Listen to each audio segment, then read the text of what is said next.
And I agree, I do need to try a little bit harder. You will learn, don't worry. We will see. Hello, I am Michael Jones. A mundane line from a faraway call center, a fabricated name, and a stolen face. This is exactly where the greatest emotional scam in the history of reality television was born. Close your eyes for a second and visualize that visceral, gut-wrenching scene. The uncut footage of Jenny sobbing, her chest heaving as the crushing reality finally sets in that the man of her dreams, Sumit, was secretly married the entire time. What you witnessed on your television screens for years, was that truly a heartwarming tale of a mother's fierce love for her son, or merely a valiant cultural struggle against all odds? Absolutely not. The terrifying truth is that Jenny was never actually fighting against Sumit's conservative family or some rigid Indian tradition. She was fighting a meticulously engineered, flawlessly executed time-stalling trap designed by the very man she loved. If we zoom in on those heavily guarded, blurred-out Indian divorce papers, the glaring red circles around the timestamps reveal a chilling premeditation, proving without a shadow of a doubt that Sumit knew exactly what he was doing from the very first second. Today, we are going completely off-script to tear the mask off this fabricated Romeo and Juliet narrative once and for all.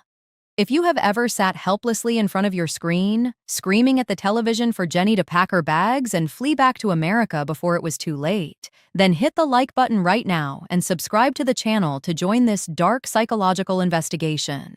I am not here to entertain cheap reality TV gossip. We are going to perform a ruthless, clinical dissection of this 10-year saga through the uncompromising lens of forensic psychology. Jenny is not the helpless, starry-eyed romantic the network edited her to be.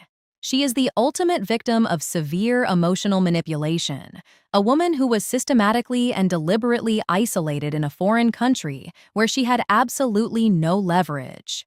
This decade-long relationship between Sumit and Jenny was never a triumph of enduring love.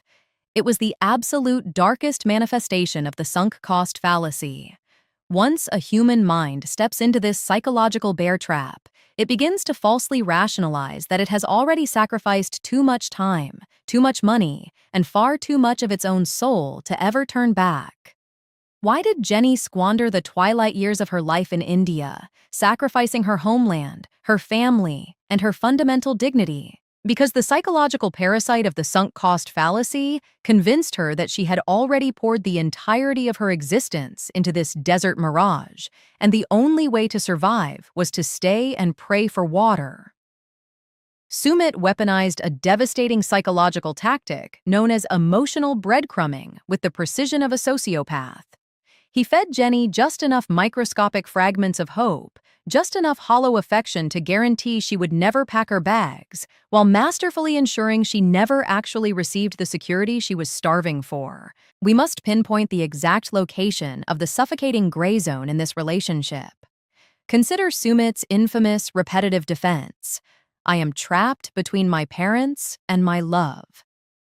Was this actually the crushing weight of cultural pressure? Not for a second. Sumit weaponized the very concept of culture, using his own heritage as an impenetrable shield to endlessly delay marrying Jenny.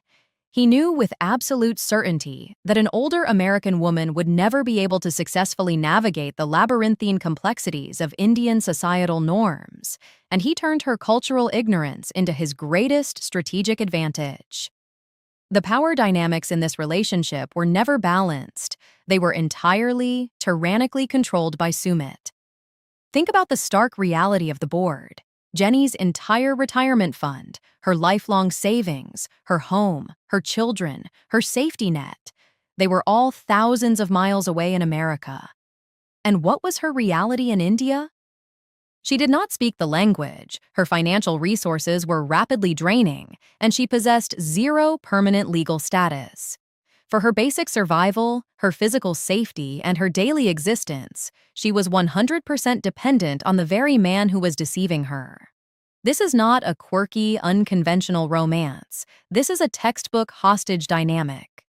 Sumit did not need to bind Jenny with physical chains. He paralyzed her so completely on a psychological and financial level that the only door left open was the one leading deeper into his trap. In the early seasons, the network editors meticulously crafted Sumit into a tragic anti-hero, a victim of circumstance who was desperately trying to do the right thing.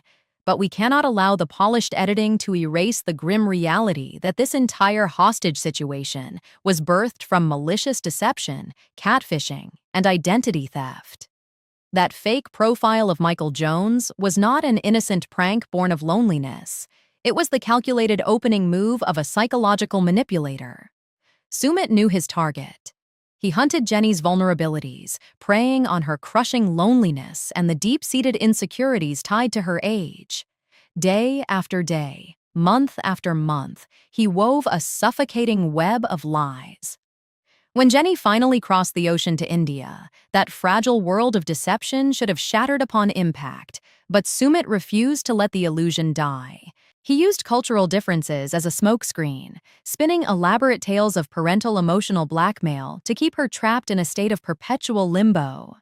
Whenever Jenny reached her breaking point, whenever the bags were almost packed, Sumit would swoop in with a perfectly timed emotional breadcrumb, a sudden tear, a grand declaration, a fleeting moment of manufactured intimacy. It is the psychology of starvation. Keep the victim famished, and they will wait another 10 years for a single crust of bread. For a decade, Jenny did not just wait for Sumit. She waited for an illusion that he had painted with masterful deceit. His family, his society, the chaotic streets outside their door, they were all just props on his stage, chess pieces in a game only he knew he was playing. Sumit never told Jenny the blunt, agonizing truth because he knew the moment he did, the curtain would fall on his grand production. His ultimate objective was simply to buy time. He is the archetype of the perpetual staller, a predator who never delivers a definitive negative answer, but instead manipulates the surrounding environment to look like he has no other choice. I want to marry you, but my parents are threatening me. I want to commit, but there are legal hurdles. These are not the cries of a helpless lover.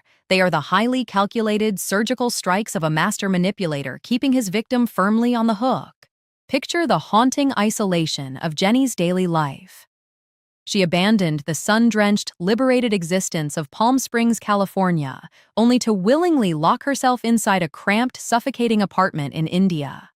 Outside her door lay a chaotic, completely alien world she could not comprehend, and inside her walls stood a fraudulent lover who routinely abandoned her in the dead of night to return to his actual, secret wife and family.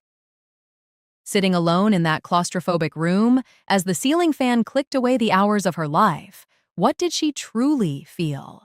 Her subconscious must have been screaming at her to run, to flee the madness, but her bruised ego and the iron grip of the sunk cost fallacy chained her to the floor. She rationalized her own imprisonment, whispering into the silence, I quit my job, I drained my bank accounts, I alienated my daughter for this. If I go back now with nothing, I am a fool. Sumit understood this psychological paralysis perfectly. He read her insecurities like a blueprint. He essentially placed her under house arrest, creating a warped reality where he was her only source of oxygen. When Sumit smiled, Jenny was allowed to breathe. When he pulled away, she suffocated. The systematic eradication of a human being's independent identity, reducing a grown woman to a mere puppet dancing on the strings of her abuser, this is not the plot of a sweeping romantic epic. This is a flawlessly executed psychological thriller. But to truly comprehend the sheer, staggering magnitude of this psychological thriller, we must pan the camera away from that claustrophobic apartment and examine the colossal corporate scaffolding that held this entire illusion together. Who was truly benefiting from Jenny's prolonged agony? We must interrogate the role of the reality television production machine that transformed her trauma into highly lucrative, primetime entertainment. Consider the explosive revelation of Sumit's first marriage and the subsequent divorce settlement, a staggering $20,000 demanded by his ex-wife's family. Sumit, a man with ostensibly no significant income, claimed to be carrying the crushing weight of this financial ransom. But we must strip away the broadcast illusions and ask the terrifying question, where did that money actually come from? It is highly probable, almost a cynical certainty in the dark underbelly of reality television, that the network, desperate to keep their ultimate cash cow storyline alive, secretly facilitated or subsidized this payout under the guise of talent compensation or production expenses. They were not merely documenting a human tragedy, they were financially underwriting a psychological hostage situation. By ensuring the divorce went through, the invisible puppeteers behind the cameras guaranteed that Jenny would stay in India, that the agonizing cliffhangers would continue, and that the millions of viewers would keep tuning in to watch her suffer. Then, we must confront the violently dramatic, theatrical entrance of Sumit's mother, Sadhna. The vicious screaming matches, the hyperventilating, the theatrical threats of self-harm that dominated our screens and spiked the ratings week after week.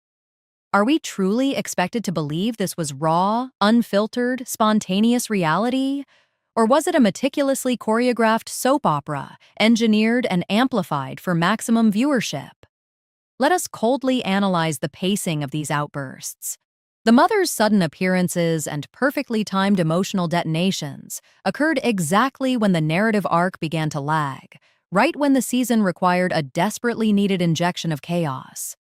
The producers weaponized the classic, archaic trope of the wicked, overbearing mother-in-law, feeding Sadhna's ego, validating her outrage, and implicitly encouraging her hostility to generate a lucrative, global spectacle. Jenny was repeatedly, mercilessly thrown into this emotional gladiator arena, utterly unaware that the lions tearing her to shreds were taking their cues from the directors sitting safely behind the glass. Every tear Jenny shed was monetized. Every humiliation she endured at the hands of Sumit's family was packaged into a neatly edited 45-minute episode surrounded by commercial breaks. Because of this corporate manipulation, we must actively reject the revisionist history the network editors attempted to force-feed the audience in the later seasons. Through clever editing and soaring background music, they desperately attempted to rebrand Sumit, a man whose entire foundation was built on identity theft, into a courageous, tragic hero who was finally finding the strength to stand up to his oppressive culture. This is a dangerous, fabricated redemption arc. If you strip away the background music and look strictly at his behavioral structures, a terrifying reality emerges through undeniable pattern recognition. Sumit is a grandmaster of a psychological torture tactic known as goalpost moving. This is a sinister strategy where the manipulator constantly shifts the finish line, just as the exhausted victim is about to drag themselves across it. It is designed to drain the victim's sanity while keeping them perpetually bound by false hope. Remember the initial sacred promise that anchored this entire nightmare? As soon as my divorce is finalized, Jenny, we will get married. For years, Jenny waited in agonizing suspense, enduring public humiliation and crushing isolation, believing this legal document was the final, locked gate between her and freedom. Finally, the divorce papers are signed, the ransom is paid, the cage door is seemingly unlocked. But the very microsecond that condition is met, Sumit instantly, flawlessly erects a brand new, insurmountable barrier. We cannot marry until my parents give their absolute blessing. He smoothly shifts the burden of his own paralyzing commitment phobia onto the shoulders of two deeply conservative elders, whom he knows with absolute certainty will never, ever yield. He weaponized his own parents' intolerance as his personal escape hatch. And when Jenny, operating on the sheer, desperate adrenaline of the sunk cost fallacy, somehow manages to wear his parents down through years of humiliating persistence, what does Sumit do? He pivots yet again. Suddenly, a new, untouchable supreme authority is miraculously introduced into the narrative, the family astrologer. Now, it is no longer about love, law, or parents. The very alignment of the stars and planets in the cosmos dictates whether he can legally commit to this woman. This is not a man battling the universe. This is a textbook, predatory commitment phobe employing a devastating evasion tactic. The astrologer was nothing more than a highly convenient, unquestionable scapegoat cloaked in religious mysticism. If the stars say no, Sumit never has to take personal accountability for pulling the trigger. He can simply point to the heavens and shrug his shoulders. This is the absolute hallmark of the perpetual staller archetype. These individuals never deliver the mercy of a definitive, crushing no. Instead, they build an endless, dizzying labyrinth of external obstacles: laws, parents, traditions, astrology, invisible forces, ensuring they remain the innocent victim of circumstance while they watch their partner bleed out emotionally on the floor. They blame the knife instead of the hand holding it. The sheer, breathtaking cruelty of watching an elderly American woman desperately trying to appease a mystic, begging the stars for a favorable horoscope just to secure her basic human dignity and a marriage certificate, is a chilling testament to how deeply her reality had been fractured and distorted. She was no longer living in the real world. She was trapped in a funhouse mirror maze built by a psychological sociopath, entirely funded by a corporate media empire, and broadcasted to millions for our casual evening entertainment. Eventually, the labyrinth ran out of walls, the endless stalling tactics exhausted their utility, and the highly anticipated marriage actually materialized. Picture that climactic, cinematic wedding scene broadcasted to millions. Visualize the vibrant, blinding colors of the traditional Indian garments, the suffocating heat radiating through the screen, and the relentless flash of camera lenses capturing what was packaged as the triumphant climax of a decade-long romance. But if you strip away the celebratory background music and zoom in closely on the micro-expressions, a terrifying, silent reality emerges. Look at the hollow, exhausted victory deep within Jenny's eyes, and observe the calculating, rigid stillness in Sumit's posture. This was not the glorious shattering of cultural barriers. It was a tactical surrender by a predator who realized his prey was finally out of money, out of youth, and completely out of alternative options. The network executives got their lucrative fairy tale ending, wrapping up 10 agonizing years of psychological torment in a neat, heavily edited, bow-tied finale. But we must look past the illusion. When the production lights finally dim, when the boom microphones are packed away in their metallic cases, and the camera crews board their first-class flights back to Los Angeles, what dark, suffocating reality is left behind in the shadowy corners of that Indian apartment? We must now confront the burning, terrifying question that the network actively refuses to address. What are Jenny's actual, concrete legal rights in a country that has been overtly hostile to her existence for over a decade? She is no longer merely a desperate, starry-eyed tourist frantically overstaying a visa. She is now legally, irrevocably bound within the labyrinthine complexities of Indian marital law. Think about the chilling financial ramifications of this binding contract. Jenny's Social Security checks, her dwindling retirement funds, her remaining American assets. Who truly controls this wealth now that the ink has dried on that certificate? In the grim event of her passing, or if she becomes medically incapacitated, where does that money flow? Does it safely cross the ocean into the hands of her estranged daughters in America? Or is it legally funneled directly into the bank accounts of the very family that spent 10 years viciously berating her on international television? We are no longer watching a quirky, cross-cultural romance. We are witnessing a slow-motion, legally sanctioned international wealth transfer. The cage was not magically unlocked by the marriage certificate. The marriage certificate was the final, unbreakable padlock snapping violently shut. Fast forward the timeline and anticipate the inevitable, terrifying next move. Jenny is aging rapidly. The human body is inherently fragile, and the relentless, suffocating stress of a decade of psychological warfare, isolation, and constant manipulation takes a devastating physical toll. When the inevitable medical emergencies arise, when her body begins to fail and she can no longer physically fight for her own autonomy, who will be her advocate? Picture the stark, blinding white lights of a foreign hospital room. Imagine the paralyzing terror of a severe medical crisis, compounded by a massive language barrier, where you cannot even understand the diagnosis the doctor is whispering at the foot of your bed.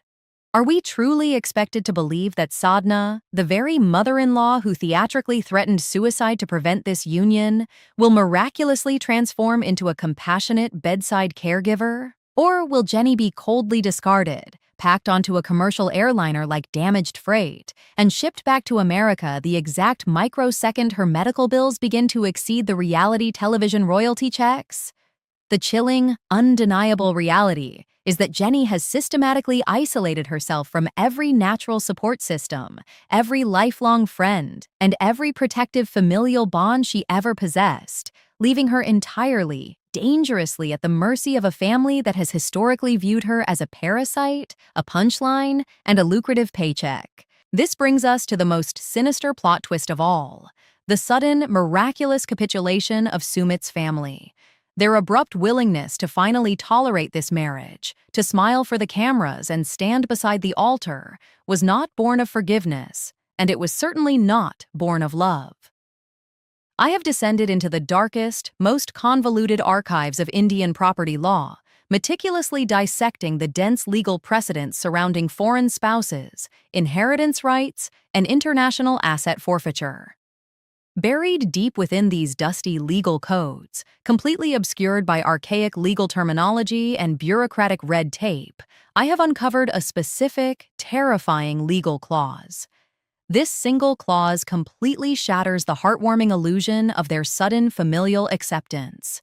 It reveals the exact, ruthlessly calculated financial motive behind why Sumit's family finally, after 10 years of screaming protests, allowed the wedding to proceed without interruption. They did not welcome a new daughter-in-law into their home. They secured a highly profitable, legally binding long-term investment. They read the fine print of her vulnerability, and they signed on the dotted line. The sweeping romantic fairy tale you consumed on your television is a masterfully constructed lie, built over 10 years to completely camouflage a psychological and financial crime scene. But our forensic investigation does not end here. In the upcoming episode, I am going to pull these exact, heavily guarded legal documents out of the shadows and put them directly on your screen. I will highlight the very clauses, the specific, terrifying legal terminology that proves this sudden marriage was not an act of love, but the final phase of a decade-long extraction operation. You will see the architecture of the trap in stark black and white. If your mind is racing, if the cinematic illusion has finally shattered, and you are seeing the horrifying reality of this hostage dynamic for what it truly is, then hit the like button right now. Subscribe to the channel, aggressively turn on your notifications, and prepare yourself for the next revelation.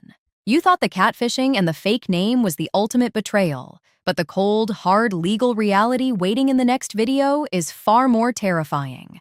I am Michael Jones, and this psychological autopsy is far from closed. Stay tuned.